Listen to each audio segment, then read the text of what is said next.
بطور ایک صحافی کے میں اس بات پر بڑا پریشان ہوں اور مجھے بڑی تشویش ہے. اسرائیلی جیلوں میں جو فلسطینی قیدی ہیں ان کو کتوں کے ذریعے ریپ کیا جاتا ہے. آپ نے جیلوں میں عورتوں کے ریپ کے بارے میں سنا ہوگا، بچوں کے ساتھ زیادتی کے بارے میں سنا ہوگا، لیکن یہ نہیں سنا ہوگا کہ جیل میں کسی انسان کے ساتھ کتے کے ذریعے بھی بدفعلی کروائی جا سکتی ہے. نکولس کرسٹوف نے ثبوتوں کے ساتھ جب یہ پوری کہانی نیو یارک ٹائمز میں لکھی تو اس پر اسرائیل کی جو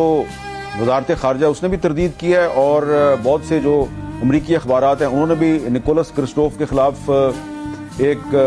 جھوٹے الزامات کا محاذ کھول دیا ہے کہ نکولس کرسٹوف نے جس فلسطینی قیدی کے ساتھ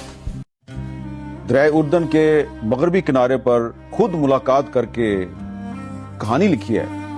کہ اس کے ساتھ اسرائیلی جیل میں کتے کے ذریعے بدفعلی کروائی گئی، وہ ایک جرنلسٹ ہے، وہ جو قیدی ہے وہ ایک صحافی ہے.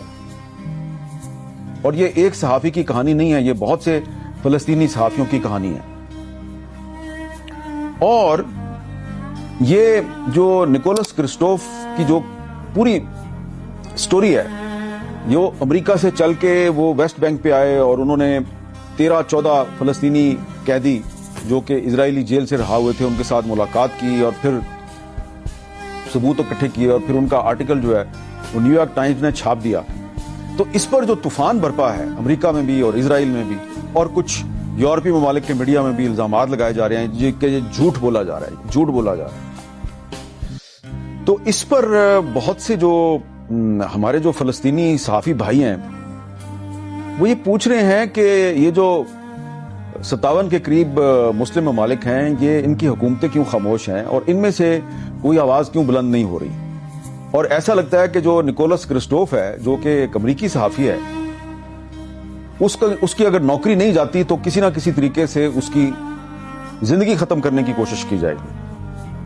کیونکہ نکولس کرسٹوف نے جس جرأت اور بہادری کا مظاہرہ کیا ہے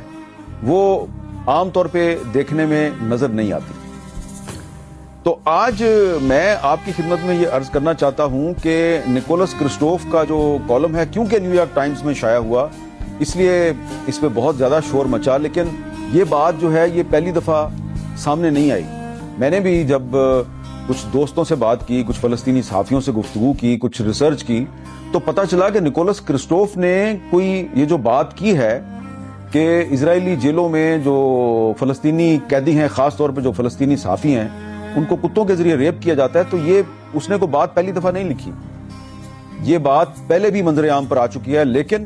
کیونکہ اس دفعہ یہ نیو یارک ٹائمز میں شائع ہوئی ہے تو اس پہ بہت زیادہ شور مچ گیا ہے.